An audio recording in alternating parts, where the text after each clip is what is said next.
রোজ কিচেনে তোমাদের সকলকে স্বাগত। আরেকটি নতুন রেসিপি দেখার জন্য এক বাটি সুজির পুর দিয়ে পাকা আমের মুচমুচে পিঠার রেসিপি আর দুইভাবে দেখাবো, তেলে ভেজে আর তেল ছাড়া। কে কোনটা খেতে চাও অবশ্য কমেন্টে জানিও।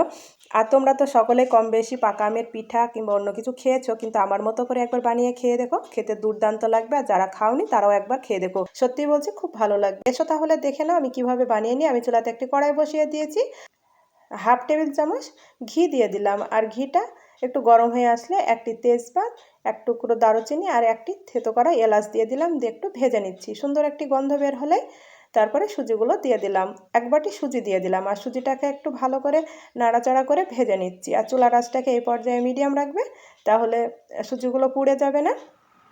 এখন সুজিগুলো ভাজা হয়ে গিয়েছে। আমি এখানটায় এক বাটি সুজির জন্য আমি 2 বাটি দুধ দিয়ে দিলাম। আর দুধটা আগে থেকে জাল করে ঠান্ডা করে নিয়েছিলাম। এইভাবে ভালো করে নাড়তে হবে, না হলে তলাতে দলা বেঁধে যাবে, আর দলা বেঁধে গেলে পুরটা ভালো হবে না।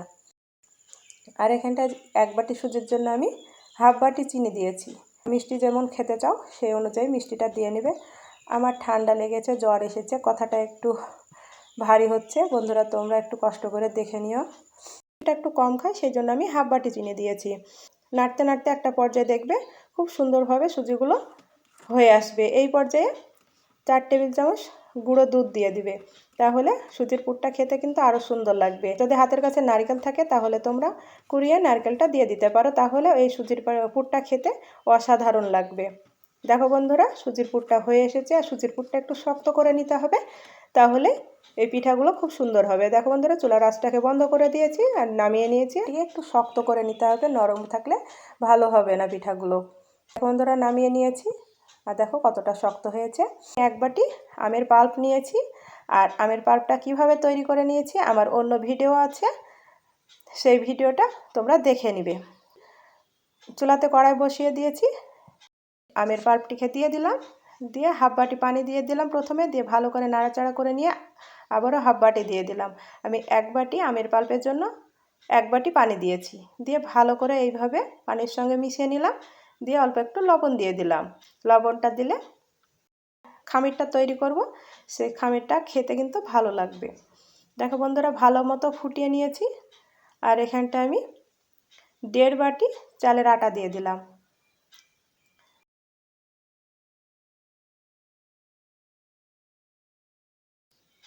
এক বাটি প্রথমে দিয়ে দিলাম, দিয়ে এইভাবে ভালো করে নাড়াচাড়া করে নিচ্ছি, দিয়ে আবারও হাফ বাটি দিয়ে দিলাম।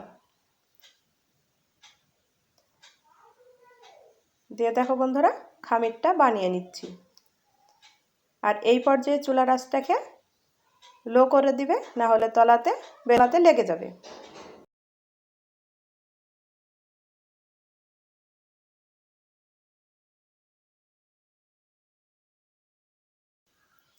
দেখো বন্ধুরা, খামিরটা আমার হয়ে গিয়েছে।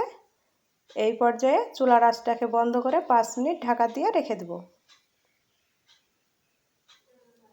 5 মিনিট পর ঢাকাটা সরিয়ে একটি মিক্সিং বলে ঢেলে নিলাম।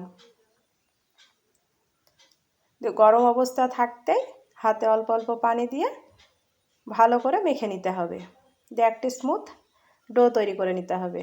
হাত খুব গরম আছে, তোমরা এইভাবে হালকা হালকা করে পানি দিবে আর মাখবে। দেখবে মাখতে মাখতে একটা পর্যায়ে সুন্দর একটি স্মুথ ডো তৈরি হয়ে যাবে। আশা করছি আমার এই পিঠার রেসিপিটি খুবই ভালো লাগবে। ভালো লাগলে অবশ্যই একটি লাইক করে দেবে, আর আমার চ্যানেলে নতুন হয়ে থাকলে চ্যানেলটিকে সাবস্ক্রাইব করে দেবে। পাশে থাকা বেল আইকনটা অন করে রাখবে, যখন এরকম নিত্য নতুন ভিডিও দেবো সবার আগে তোমাদের কাছে নোটিফিকেশনটা পৌঁছে যাবে। দেখো বন্ধুরা, আমার ডোটি মাখানো হয়ে গিয়েছে। 3-4টে লেচি কেটে নিলাম, দিয়ে এক টুকরো নিয়ে পিড়েতে আমি কিছুটা চালের আটা ছিটিয়ে দিয়ে দেখো রুটি বেলে নিচ্ছি। হ্যাঁ, রুটি তো কম বেশি সকলেই বানাতে জানো।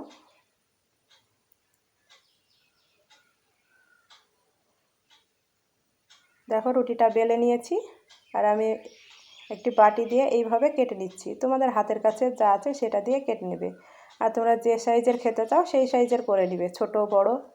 আমি বাটি দিয়ে কেটে নিয়েছি দেখো। আর রুটিগুলো ঠিক এইরকম হবে, পাতলা, খুব মোটা হবে না, দেখেই বুঝতে পারছো। আর এখন আমের সিজন চলছে, এখন পিঠার সিজন না, কিন্তু তাও আম থাকতেই তোমরা একবার এইভাবে আমের পিঠাটা বানিয়ে খেয়ে দেখো, বাড়ির সকলে খুবই পছন্দ করবে। দেখো আমি কেটে নিয়েছি, দিয়ে আমি সুজির পুরটাকে দিয়ে এইভাবে মুখটাকে মেরে নিচ্ছি। আর একটু শক্ত করে নিলে কি হয়, পুরটা বেরিয়েও যাবে না আর পুরটা ভিতরে খুব সুন্দরভাবে সেট হয়ে থাকবে। ভালো করে এইভাবে মুখটা মেরে নিলাম। না যদি ভালো করে যদি মুখটা না মারো তাহলে ভাজার সময় খুলে যাবে, আর যদি এইভাবে ভালো করে চেপে চেপে মারো তাহলে ভাজতে গেলে আর খুলবে না। দেখো বন্ধুরা হয়ে গিয়েছে, আমি আরেকটু পুর দিয়ে মুখটা মেরে নিচ্ছি। আমার বাটি দিয়ে কেটেছিলাম, সাইজটা একটু বড় হয়ে গিয়েছিল, সেই জন্য আমি আরেকটি রুটি বেলে নিচ্ছি, দিয়ে আমি গিলাস দিয়ে কেটে নেব।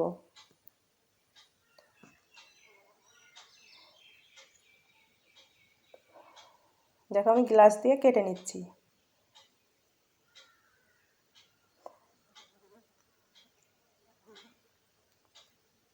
তোমরা একবার পাকা আম থাকতেই এইভাবে আমের পিঠাগুলো বানিয়ে খেয়ে দেখো, বাড়ির সকলে খুবই পছন্দ করবে। আমি আরেকভাবে পিঠা বানিয়ে দেখাচ্ছি। দেখো বন্ধুরা রুটিটা বেলে নিবে, দিয়ে মাঝে এইভাবে পুরটা দিয়ে এইভাবে উল্টিয়ে নিবে, হাত দিয়ে হালকা করে চাপ দিয়ে দেখো সাইজ করে নিবে, দিয়ে একটি ছুরি দিয়ে এইভাবে কেটে নিবে, তাহলে খুব সহজেই পিঠাগুলো বানিয়ে নেওয়া যাবে। দেখো এটা তৈরি করা খুবই সহজ। দেখো বন্ধুরা একটু লম্বা হবে, এটাও কিন্তু ভালো লাগবে দেখতে।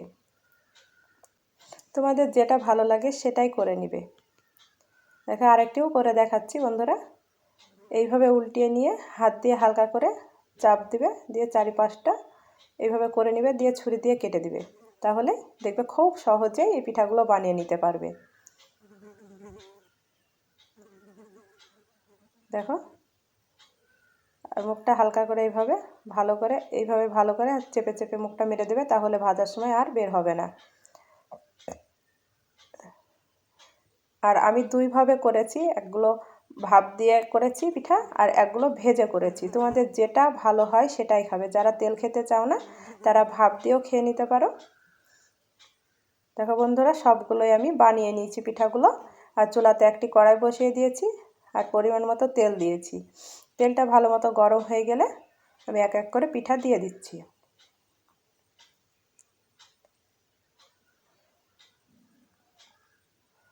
দেখো বন্ধুরা এক পাশ হয়ে গিয়েছে, এইভাবে উল্টে নিচ্ছি।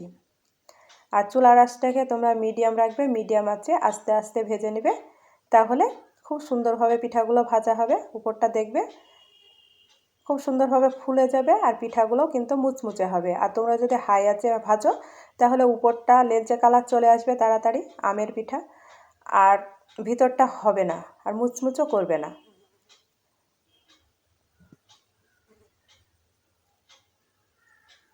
দেখেছো বন্ধুরা আমার পিঠাগুলো ভাজা হয়ে গেছে, আর দেখতেও কতটা সুন্দর লাগছে আর কতটা লোভনীয় হয়েছে। আমি একটি টিস্যু পেপার নিয়েছি আর একটি থালার উপর আমি টিস্যু পেপারটা বিছিয়ে সব পিঠাগুলো তুলে নিলাম। আমি আরেক ব্যাচ ভেজে নিচ্ছি। দেখো তেলে আমি আরেকগুলো দিয়ে দিয়েছি, দিয়ে এগুলো এক পাশ হয়ে গেলে এইভাবে উল্টিয়ে নিচ্ছি। এগুলো আমার ভাজা হয়ে গিয়েছে, তুলে নিচ্ছি। আর সম্পূর্ণ সবগুলো ভাজতে গেলে ভিডিওটা আরও বড় হয়ে যাবে আর তোমাদের দেখতেও ভালো লাগবে না বন্ধুরা। দেখো সব পিঠাগুলোই ভেজে তুলে নিলাম, আর আমি অনেকগুলো পিঠা আছে সেইগুলো ভাপ দিয়ে নিচ্ছি। দেখো চুলাতে একটি কড়াই বসিয়ে দিয়েছি আর পানি দিয়েছি, আর পানিটা ভালো মতো গরম হয়ে গেলে একটি এরকম স্ট্রেনার দিয়ে দিলাম, দিয়ে পিঠাগুলো দিয়ে দিচ্ছি। যারা তেল খেতে চাও না তারাও এইভাবে ভাপ দিয়ে পিঠাগুলো বানিয়ে খেয়ে দেখবে, খেতেও কিন্তু দুর্দান্ত লাগবে। তোমাদের যেটা সুবিধা মনে হবে, যেটা ভালো লাগবে সেটাই তোমরা করে নিতে পারবে। দেখো এই পিঠাগুলো দেখতেও কতটা সুন্দর হয়েছে, প্রত্যেকটা পিঠাই দেখো কতটা ফুলেছে আর কত সুন্দরভাবে মুচমুচে হয়েছে। তোমরা এই পিঠাগুলো গরম গরম খাবে, তাহলে দেখবে খেতে কতটা টেস্টি হয়েছে। একটি ভেঙে দেখাচ্ছি, ভিতরটা দেখো সাদা পুর আর বাইরটা হলদেটে, দারুণ লাগছে দেখতে।